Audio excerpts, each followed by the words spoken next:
ನರಸಿಂಹ ಭಟ್ರು ಅಂತೇಳಿ ಈ ದೇವಸ್ಥಾನ ಪ್ರಧಾನ ಅರ್ಚಕರು.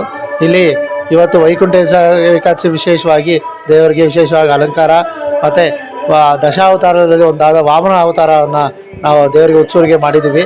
ವಿಶೇಷವಾಗಿ ಜನ ಬೆಳಗ್ಗೆ 5 ಗಂಟೆಯಿಂದನೂ ಜನ ಬಂದು ದೇವ್ರ ದರ್ಶನ ಮಾಡಿ ತೀರ್ಥ ಪ್ರಸಾದ ತೊಗೊಂಡು ಹೋಗ್ತಿದ್ದಾರೆ. ಇದು ಇವತ್ತಿನ ಕಾರ್ಯಕ್ರಮ ಸಂಜೆವರೆಗೂ ಇರುತ್ತೆ. ಸಂಜೆ 8 ಗಂಟೆವರೆಗೂ ದೇವ್ರ ದರ್ಶನ ಇರುತ್ತೆ. ಪ್ರತಿಯೊಬ್ಬರು ಬಂದು ವರ್ಷ ಹೇಗೆ ಬರ್ತಿದ್ದಾರೆ ಹಾಗೆ ಬಂದು ಮಾಡ್ಕೊಂಡು ಹೋಗ್ತಿದ್ದಾರೆ. ಮತ್ತು ಮುಂದೆ ಸಂಕ್ರಾಂತಿ 15ನೇ ತಾರೀಕು ಮಕರ ಸಂಕ್ರಾಂತಿ ಇದೆ. ಅವತ್ತು ದೇವರಿಗೆ ಮೂಲ ದೇವರಿಗೆ ವಿಶೇಷವಾಗಿ ಅಭಿಷೇಕ ಮತ್ತು ಪೂಜೆಗಳು ಇರುತ್ತೆ. ಮತ್ತು ಇದೇ ತಿಂಗಳು 21ನೇ ತಾರೀಕು ಗರುಡ ಜಯಂತಿ, ತೈ ಅಮಾವಾಸ್ಯೆ ಅಂತ ಹೇಳಿ ಕರೀತಾರೆ.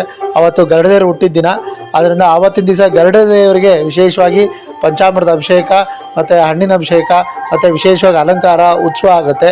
ಮತ್ತು ಇಲ್ಲಿ ವಿಶೇಷ ಅಂತಂದರೆ ಗರುಡ ಜಯಂತಿಲಿ ಉತ್ಸವ ಪೂರ್ತಿ ಬರೋದ್ರೊಳಗೆ ಗರುಡ ಪಕ್ಷಿ ಬಂದು ಹೋಗುತ್ತೆ. ಅದು ಇಲ್ಲಿ ವಿಶೇಷ. ಇಲ್ಲಿ ತುಂಬ ಚೆನ್ನಾಗಿರುತ್ತೆ. ಎಲ್ಲರೂ ಬಂದು ದೇವರ ದರ್ಶನ ಮಾಡಿ ದೇವರ ಕೃಪೆಗೆ ಪಾತ್ರ ಆಗಬೇಕಾಗಿ ಕೋರ್ಕೋತೀನಿ.